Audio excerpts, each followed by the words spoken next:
Makinig ka muna, Christian Vasquez. Alam mo yung pagbubugbog sa'yo ha, pangbababae. Napapanood yung mga dramas. Yan. Sana yung papakulong kita yun ha. Dahil sa ginawa mo yung harassment yung mga babae.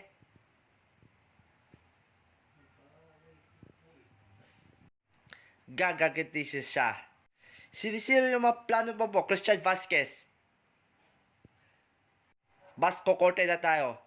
Sigurado mabubulok sa kulungan to at magharas ng mga kung kahit ano-ano.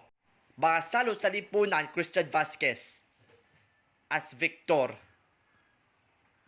Pero nakasanayan to ang mga nang away at saka yung dahil sa mga rude at anorexic. Christian Vasquez, hanggang sa muli ipapakulong sa kulungan to ha. Bye.